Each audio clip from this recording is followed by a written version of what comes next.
آخری زمانے میں جب دجال کا ظہور ہوگا اور وہ دنیا میں فساد مچائے گا، اپنی خدائی کا ڈھنڈورا پیٹے گا، اس زمانے میں اللہ تعالیٰ عیسیٰ علیہ السلام کو زمین پر بھیجیں گے۔ عیسیٰ علیہ السلام فوت نہیں ہو گئے، عیسیٰ علیہ السلام کو یہودی شہید کرنا چاہتے تھے،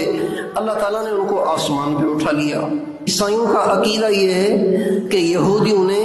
حضرت عیسیٰ علیہ السلام کو ختم کر دیا، یہودیوں کا بھی عقیدہ یہی ہے کہ ہم نے عیسیٰ علیہ السلام کو شہید کر دیا۔ اللہ تعالیٰ قرآن پاک میں عیسائیوں اور یہودیوں ان دونوں کے عقیدے کی تردید کرتے ہوئے اللہ تعالیٰ فرماتے ہیں وَمَا قَتَلُوهُ وَمَا صَلَبُوهُ وَلَكِنْ شُبِّهَ لَهُمْ۔ اللہ تعالیٰ فرماتے ہیں نہ انہوں نے قتل کیا نہ انہوں نے سولی چڑھایا۔ عیسائی کہتے ہیں سولی چڑھایا، اس لیے وہ صلیب کو بابرکت سمجھتے ہیں، صلیب ایک سولی کی شکل ہے،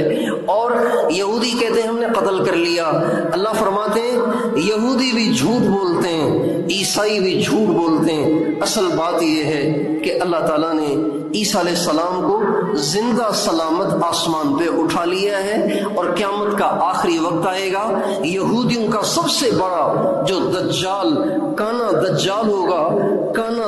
ہوگا جب وہ ظاہر ہوگا اور دنیا میں خدائی کا ڈھنڈورا پیٹے گا، لوگوں کو کرتب دکھائے گا، لوگوں کو شوبدے دکھائے گا، لوگوں کو اپنی مہارت اور ذہانت دکھائے گا، اس دجال اور دجال کی ساری قوم، یہودی قوم کی ہلاکت کے لیے اللہ تعالیٰ عیسیٰ علیہ السلام کو دنیا میں بھیجیں گے۔ اچھا، عیسیٰ علیہ السلام دنیا میں آ کے صرف دجال کو مار کے چلے نہیں جائیں گے، بلکہ عیسیٰ علیہ السلام دجال کو قتل بھی کریں گے، اس کے بعد 40 برس اس دنیا میں رہیں گے، اور 40 کے 40 برس انجیل کی دعوت نہیں دیں گے، بلکہ ہمارے نبی کے امتی بن کر قرآن کی دعوت دیں گے،